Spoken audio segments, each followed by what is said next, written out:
Book Club. Hey, Dan from One Man Book Club here with the Dragonlance Chronicles. Dragonlance. Okay, if you're not as nerdy as me, you may not have anything come to your mind when you see this book cover or hear about Dragonlance. But if you are like me and you're a bit of a nerd, the Dragonlance Chronicles may have been part of your growing up. I remember reading these in junior high.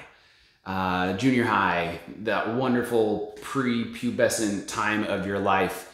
Now, fascinating that I read these in junior high and have been wanting to reread them for a long time. I finally got around to doing it, and interesting enough, I didn't remember a thing. I remember the good feelings and the fun experience I had reading them back then, but literally, it was as if I was reading the story for the first time. I had no idea how the story was going to end. Anyway, this is Dragons of Autumn Twilight. That's book 1. Book 2 is called Dragons of Winter Night, and book 3 is called Dragons of Spring Dawning. The stories are by Margaret Weis and Tracy Hickman. Now, the translation of my reading experience as a childhood to my adult experiences, did it translate for me? Yeah, no, it actually didn't really. Now, as an exercise in visiting the past, I did enjoy myself. The audiobooks were especially effective time warp, because the audio performance by Paul Bomer sounds like it was recorded fresh off the line in 1984.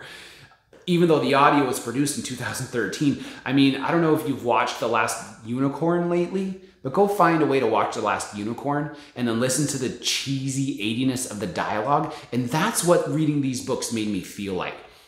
As an exercise in literature, though, I found all 3 books pretty lacking. The plot was formulaic. The characters were like flat as a pancake. They were like stereotypes instead of characters. I really felt no attachment to them at all. The pace slogged, the ending was lame. The world building and peril felt straight out of a game of D&D. I mean, it felt like, like the dungeon master was just, making this stuff up as he goes. That's everything about Dragonlance screamed, I was written in 1984 all over it, which, was charming, sort of. Now, if you're not familiar, the Dragonlance series is based on Dungeons and Dragons gameplay. For many growing up in the 80s and 90s, it was the Dragonlance books that became a gateway into the world of fantasy, even more than books like The Hobbit or Lord of the Rings, because of their comparative simplicity. Should you read Dragonlance? Well, if you enjoy fantasy as a genre, and at any point in your life you were a fan of Dungeons and Dragons, you probably should read them. They remain excellent for specific readers, young and old, and I'm quite certain they will entertain a 14-year-old today, just like they did 30 years ago. You don't enjoy fantasy, roll your eyes at Dungeons and Dragons, I suspect you'd probably get bored with Dragonlance. There's just not quite enough 80s charm to attract anyone, but really the nerdiest nerds of all.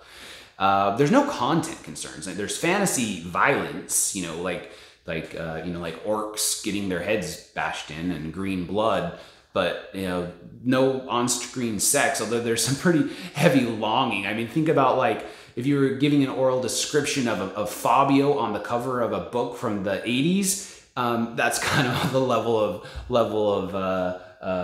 romance that's in the book. But no language, best for 12 and up, I'd say. Happy reading, everyone.